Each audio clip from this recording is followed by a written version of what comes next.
Today, we're going to see why this was in the dumpster.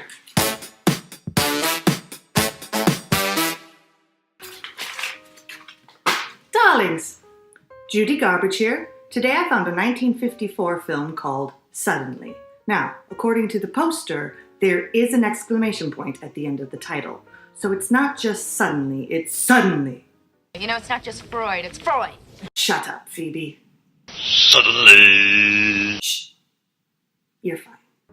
Suddenly stars Sterling Hayden, James Gleason, Nancy Gates, and most notably Frank Sinatra. It was directed by Broadway and Hollywood director Lewis Allen. This is not to be confused with the Uwe Boll 2013 remake, also called Suddenly, also called Code Black, also called President Down, you get the idea. Why have you not heard of that film either, you may be asking yourself? There may be a reason for that. Maybe I'll dig that one out of the dumpster someday. Moving on to Frankie and the gang. The film opens with a motorist asking a cop for directions, and we find out they're in a town called Suddenly. Exposition dialogue. It's a necessary evil, but it's too bad most screenwriters haven't figured out how to make it sound natural yet. Things happen so slow now, the town council is figuring to change the name to Gradually. And this conversation will be presented as evidence. And that's the last we see of the motorist. I mean, what if we found his storyline compelling? Did he make it out of Suddenly? Did he ever make it to Three Rivers? Why was he going to a place called Three Rivers in the first place? Maybe he was being carjacked by 3 rowboats. I guess we'll never know. Next, we see a little boy named Pidge and his friend Sheriff Todd, played by Sterling Hayden. If you can get past the flat line deliveries, you'll find that the sheriff is a close friend of Pidge's widowed mother. Okay, Pidge is a kid. His questionable acting is excusable, but Sterling Hayden, with all your muscly goodness, acting is not that unmanly. Please give it a try. It turns out Pidge wants a toy gun, but his mother has been sheltering him since his father was killed in a war, so she probably wouldn't want him to have it. Despite being told this, Sheriff Todd establishes that since Pidge wants the gun to pretend he's a police officer, he has the right to buy it for the boy. We then go to the grocery store to find Mom, played by Nancy Gates, who spends the remainder of the film acting circles around Sterling Hayden. That's because I'm in love with you. Yes. Feel the love. Woohoo! Todd, you shouldn't say that to me. Well, why not? It's true. My ex was more convincing than that. I'm not bitter. I'm not bitter. Moving on. Naturally, Mom gets mad when she finds out Todd bought Pidge a gun. Not only because she doesn't want him to have a gun, but the sheriff has now undermined her authority as a parent. Probably not the best method to get into Mom's heart, Sheriff. Or her pants. Just a thought. And for God's sakes, Mom, fix your kid's hair. Next, we go to the telegraph office, where there is an incoming telegram. Think of a telegram as a pre-technology text message. The boss tells his employee to get the sheriff right away. It's an emergency. When Todd arrives, we find that the incoming message was from the Secret Service, saying the United States President is planning on coming to town by train at 5 p.m., and special protection is expected for his arrival. The sheriff coordinates with the state police and waits for the Secret Service guys at the train station. The Secret Service guys want to check all of the stores facing the train station, including that house on the hill. Todd tells them Pop Benson lives there, and he used to work for the Secret Service, so he's probably okay. Small world, Pop Benson used to be this guy's boss. And indeed, there's Pop Benson, played by James Gleason, living in the house with his daughter-in-law and her son, Ellen and Pidge. Conveniently small world. Wreck it. Mm-hmm. What Ellen is afraid Pop Benson is going to wreck it, is a broken television. She wants him to call the local repair guy. Pop wants to fix it himself. We get it. Men be all, we don't need no stinking instructions. Dad, are you sure you know what you're doing? Ellen, please. I know, but it says on the back of that they're 5,000 volts, and that's dangerous. And women be all, read the instructions. I don't want to take your fried ass to the hospital. Oh, See. Ellen calls Judd the repair guy while Pop gives Pidge a lecture on not standing in water when working with electricity, as it will kill you. And hurt. Apparently in that order. Sissy, What? that's what the guys call me. Probably because your mother calls you Pidge. The doorbell rings and there stands fedora-wearing John Barron, played by old Blue Eyes himself, Frank Sinatra. I know it's black and white, but trust me, his eyes are blue. John Barron and his buddies say they are from the FBI and are scoping out the house for mysterious reasons that they will not reveal. They tell the Bensons they will be hanging around for a while, but just ignore them. Oh, and don't leave the house. After being pressed, Barron tells them the president is coming to town on the train, and they are staying in the house to make sure nobody comes in and tries to kill the president from the house. Is your spidey sense going off yet? It turns out they caught some small-time criminal after a shootout last night. Before he died from his gunshot wounds, the criminal claimed someone was going to assassinate the president during his stopover in Suddenly, and the Secret Service is being overly cautious because they don't want to take any chances. We then hear this exchange. Back door locked. How about the phone in the kitchen? Want me to yank it? No, we don't change the pattern at all. Now, if you weren't suspicious before, you should be by now. Anybody who's seen the original Ocean's 11 will tell you that there is good reason to be suspicious of Frank Sinatra in a movie. Todd and the Secret Service guy arrive. Of course, the FBI guys don't act suspicious at all. They just shoot the Secret Service agent dead and wound Todd. Mom, of course, faints. That's what we women do when we're frightened. So now Pop, Ellen, Pidge, and Todd are being held hostage by Barron and his goonies. They are threatening to murder Pidge unless everyone cooperates. The bad guys begin setting up a long-range rifle at the window. Apparently Todd's arm is fractured by the gunshot wound, and it needs to be straightened out.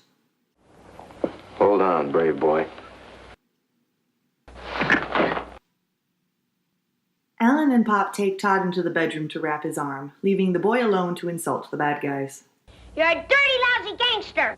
While they are in the bedroom, Pop establishes that he has a gun in his dresser drawer under his handkerchiefs, but at first he can't find his cartridges. Meanwhile, the Goonies are beginning to question Barron's authority on this mission. You're wrong about me, Pidge. Being a coward.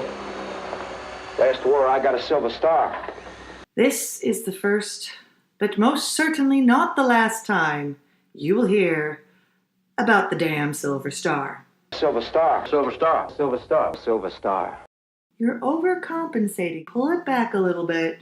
Just a little bit. Come on. I want a Silver Star. You do know a tin sheriff's badge from a carnival game doesn't count, right? I want a Silver Star. We know!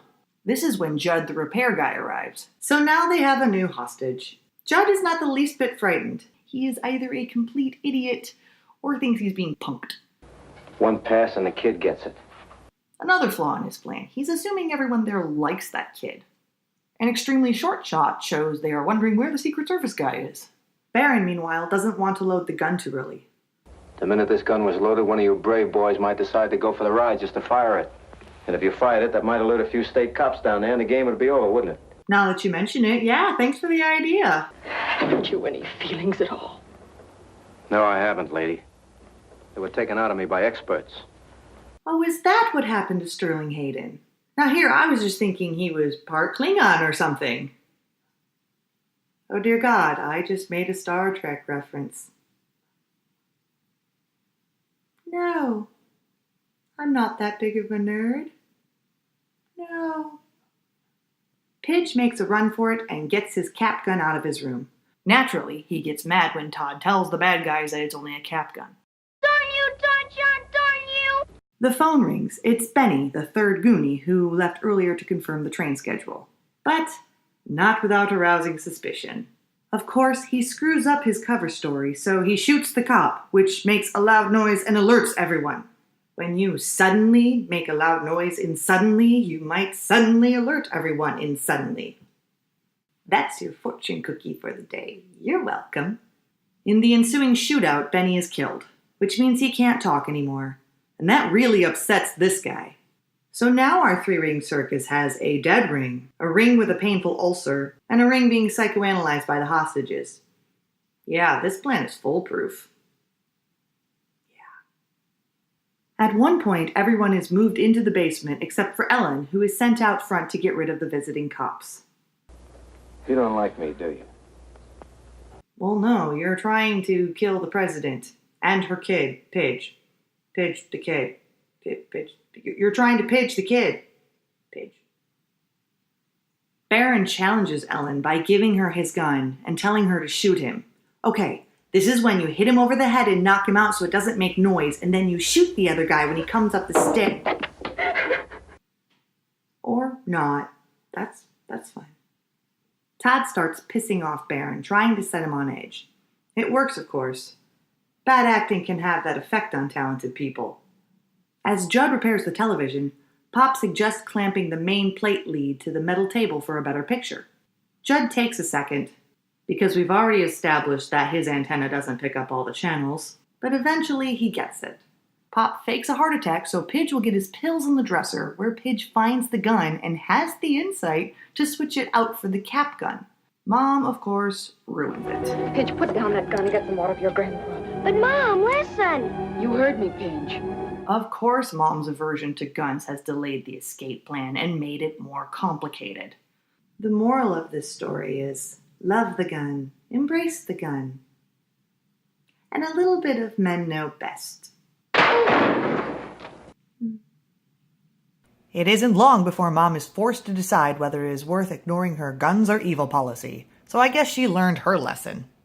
Love the gun, embrace the gun. Of course, in the end, Ellen gives in to Todd, and they get back together. The end. Critics praised the film when it was released, yet to date it's only made a little under $1.5 million. Why is that? And why is it in the dumpster despite all the critical acclaim? Well, think about it. It's about an assassination attempt on a president in which the assassin hides out in a distant building with a long rifle. Remind you of anything? The story goes that in 1963, Lee Harvey Oswald watched this film days before he assassinated President Kennedy from a distant building with a long rifle. Let me point out, kids, that in the word assassin, the word ass appears twice. So if you become an assassin, you are doubly an ass. So don't become an assassin. Write letters, start petitions, educate yourself to become the next world leader. Don't assassinate our current ones. Just don't. I'm serious, don't. The story goes on to say that when Frank Sinatra found out about Lee Harvey Oswald, he urged United Artists to stop distribution on the film, to the point that when the copyright for it came up, they just let it lapse. Nobody owns the rights to this film, which means it's in public domain. Between that and its lack of notoriety, it's no longer profitable for any company to promote it and distribute it. When home video became popular, this film was released by a lot of discount distributors because it didn't cost them anything in rights. Since then, though, it's not had a whole lot going for it. Overall, though, this film has quite a bit to offer. The plot line is engaging. The psychological exploration of John Barron is a bit stereotypical at times, but you have to consider this is one of the first films to do that. This is before there were thousands of films and television shows exploring the psychology of the criminal mind. Not to mention, it's still an interesting character study. Plus, Frank Sinatra and Nancy Gates give in-depth performances that are worth seeing, despite some of their counterparts. Racket. Because I'm in love with you. Honestly, it's actually a shame this film's not more widely recognized as a staple in the film noir genre. It's probably more than hearsay that 5 years later, Richard Condon was inspired by this film when he wrote The Manchurian Candidate. The original film of The Manchurian Candidate starred Frank Sinatra as well, only there he's trying to stop an assassination, probably to make up for trying to perform this one. That's confidential information. So go for it. Dig this film out of the dumpster, grab some popcorn and some friends, and settle down for an evening of Suddenly. Suddenly what? Suddenly the movie. Suddenly what?